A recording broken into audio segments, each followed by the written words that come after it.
anyone heard of the New Generation Latino Consortium, or NGLC? Raise your hand. Applause. Okay. Woohoo. That's pretty good. That's pretty good. There she is in the back. How you doing? Okay. Now remember, you have 9 minutes left. 9 minutes left. 9 minutes left. Funny thing happened on the way to the office. No. So, to tell you who we are, the New Generation Latino Consortium, we established ourselves in 2003. It is our mission to enhance the profile of New Generation Latinos in the worlds of media, marketing, and entertainment. And we do that basically through 3 different outlets, through public relations, through research studies we conduct, one we just are in the process of completing now, and also through a conference that we do, next one, by the way, taking place in April here in New York. So I know I have 8 minutes left, but we'll power through this. Real quick, just somebody, raise your hand. Who knows what a New Generation Latino is? Just I'd love to hear from someone in the audience, maybe a person or two. What to you is New Generation Latino?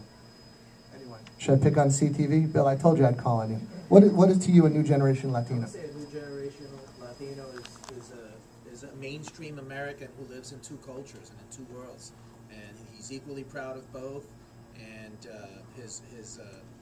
his world in terms of media consumption is in both spaces, so they truly are a unique consumer to reach. Sure. Anyone else? Anyone else want to pitch in?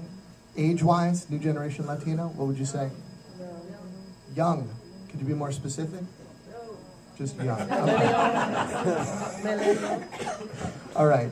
Well, I've heard, and this is one of the reasons we came up with the term New Generation Latino, that all of these terms sort of apply.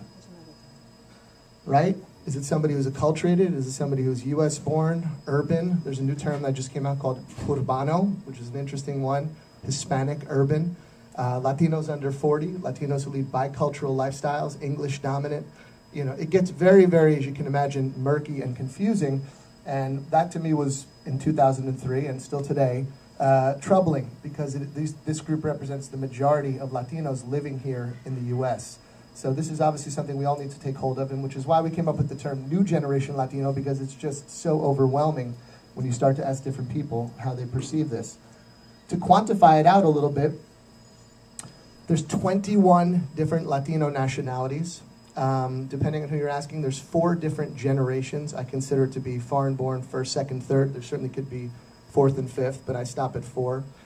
There's 5 core U.S. Hispanic regions, so New York, Miami, Chicago, Texas, California. And people come here for different reasons, whether it be economic, whether it be political, whether it be familial, living in different areas. As we know, some of the fastest growing Hispanic markets are actually not considered urban areas, right? So like Charlotte, North Carolina, I think is the #1 in terms of growth rate for Hispanic. So there's all these different sort of combinations, and depending on who you ask, there sort of is no wrong answer of what a New Generation Latino is. I actually went so far as to do the math on this, if you could just indulge me for a minute. 21 nationalities, 4 different generations, 2 different language stratifications, and I'm actually talking about English and bilingual, as we refer to New Gen. 5 core Hispanic regions, 3 migration motives, and 3 core demos under 40, right? And we talk about media. That actually comes out to 7,560 combinations that if you were to figure it out, and say, what is a New Generation Latino? All of these could be correct, which obviously when you're trying to quantify it from a media perspective or explain it to someone who's looking to invest in this market, to me, again, this is like, wow, we sort of need to take hold of this and define it a little bit more. So the new generation, this is my funny slide, a la Mitch, we use graphics. Are you confused? Yes, most people are. So our definition is New Generation Latinos currently reside in the U.S. Age range could be anywhere from 0 to over 65. However, from a media perspective, we say the core demo is 14 to 34, which could, of course, be parsed out 14 to 17, 18 to 24, and 25 to 34, as is typically the case. From a generational perspective, it really doesn't matter if you were born here in the U.S., but if you've lived here more than 15 years, we definitely consider you to be part of this group. Your language preference, definitely you go back and forth between English and Spanish, although many are English dominant. Income and education, depending on, which series you look at, this number could vary. So I think we would all agree if you're born in the U.S. and you're educated in the U.S. and you're English dominant or bilingual, that definitely tends to lean towards the more educated and higher income group. Certainly we know from a technology standpoint, there's been much to come out about this. I could do a whole separate presentation on the early adoptive nature of Hispanics in technology. I have a short video that will speak to that in a moment.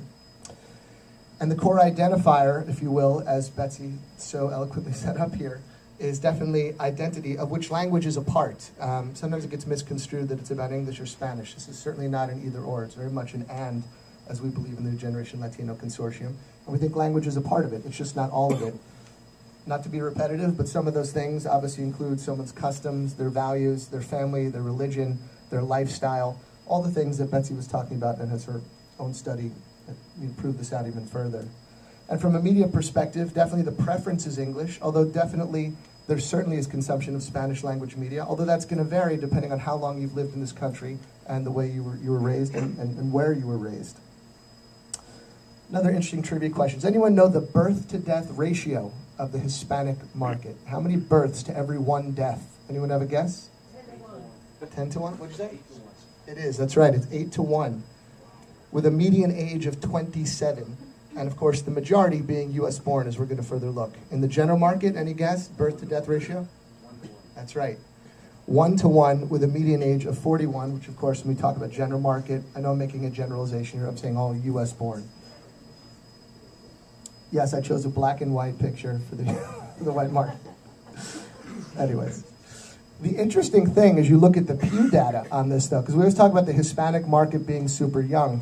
When you break it out actually by native-born versus foreign-born, it's fascinating to see that the median age of native-born is 17, whereas the median age of foreign-born is 37, so closer to the general market.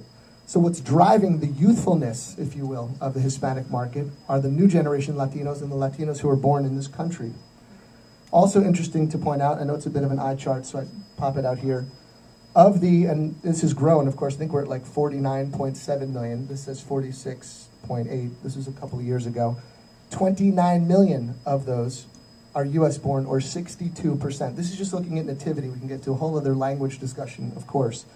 I don't know if you could see the Mexican number. Sometimes when you think of the Mexican market, you think of less acculturated, recent arrival, living in LA and definitely driving that level of acculturation down in that market. When in truth, the Mexican constituency, that's the majority of Hispanics in this country, actually represent 19 million U.S. borns, and they're right sort of in line with the market as a whole. 63% of Mexicans living in the U.S. are U.S. born. When you look at Pew, and there's different debates in terms of how you break out first, second, and third gen. We'll look at Pew's example.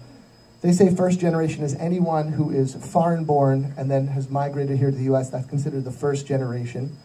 Your second generation, if you're born in the U.S. and you have at least one foreign born parent. And third generation, if both of your parents are U.S. born and you were born here in the U.S. As you can see, looking at the 53 and the 35, according to their definition, second and third generation Latinos represent 88% plus of the Hispanic children currently residing in the U.S. And just a separate fact also from Pew is that 22% of all children under 18 in the U.S. are Hispanic. So that's an index of 146 if you look at that compared to the 15% that the Hispanics make up of the total population. So U.S.-born Hispanics, children, people who were born here in the U.S. are really sort of driving the market forward, as we know that has superseded immigration. So to recap, 29 million U.S. Hispanics who are native born, U.S. born, 62%, which are the majority of the market, 19 million U.S. born Mexicans alone, 88% plus of all U.S. Hispanic children are U.S. born, 22% of all U.S. children under 18, with the median age of new generation Latinos being 17 versus 37 for non-U.S. born Latinos. They're more educated, more affluent, more tech savvy. And I would put forth to everyone in this room, many of you being new generation Latinos yourself, that they're a critical sector to cementing the future of our population and our industry from an advertising and marketing perspective.